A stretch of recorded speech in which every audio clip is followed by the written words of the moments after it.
আসসালামু আলাইকুম। আমি ডিউটি শেষ করে বাকালায় যাচ্ছিলাম একটা ড্রিঙ্কস খাওয়ার জন্য। তো যাওয়ার সময় আমার সামনে যা ঘটলো, একটা ভাই ওই রাস্তার ওইখানে বসে রয়েছে। তো আজকে আমি কথা বলবো যে ওই ভাইটা ওই জায়গায় কেন বসে আছে।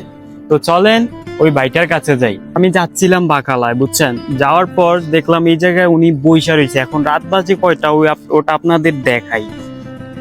দেখেন এখন রাত বাজে 12:38। তো আমি ভাইটার সাথে কথা বলি, দেখি কেন ভাইটা বসে আছে। আসসালামু আলাইকুম। কি অবস্থা ওয়ালাইকুম ভাই? আসসালাম। এখন তো রাত বাজে 12:30টার উপরে, আপনি এত রাতে এই জায়গায় কি করতেছেন? আসলে ভাই আমি যে দালালের মাধ্যমে আসছিলাম, ওই দালাল আমার কাজ দিছিল। প্রথম দিবার পরে 1 মাসের মতন কাজ করছিলাম। তারপরে কাজটা হঠাৎ মানে কোনো একটা প্রবলেমের কারণে কাজটা বন্ধ হয়ে গেছে।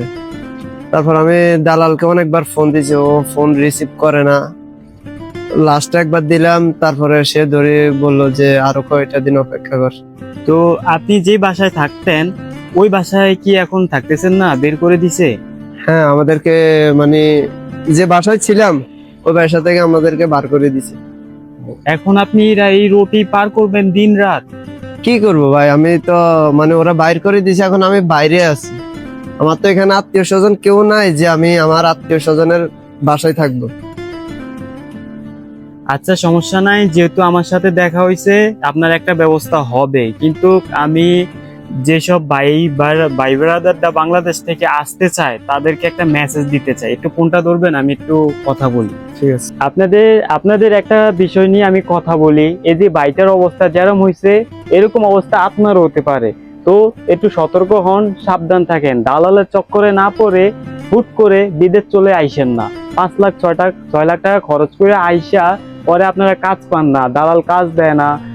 5-6 দিন কাজ দেওয়ার পরে অন্য জায়গায় দালাল চলে যায় আর খোঁজ নেয় না। তো এরকম দালালের খপ্পরে না পড়ে অবশ্যই দালালের সাথে আগে কন্ট্যাক্ট করবেন, তারপরে বিদেশে আসবেন। সৌদি আরব হোক, মালয়েশিয়া হোক, যে কোনো রাষ্ট্র হোক, আগে খোঁজ খবর নিয়ে তারপরে আসবেন। দালালের সাথে চুক্তিপত্র করে তারপরে আসবেন। আশা করি আপনাদের যদি ভিডিওটা ভালো লাগে অবশ্যই শেয়ার করবেন, লাইক কমেন্ট করতে তো ভুলবেনই না, আর চ্যানেলটা সাবস্ক্রাইব করতেও ভুলবেন না। সবাই ভালো থাকবেন। আল্লাহ হাফেজ।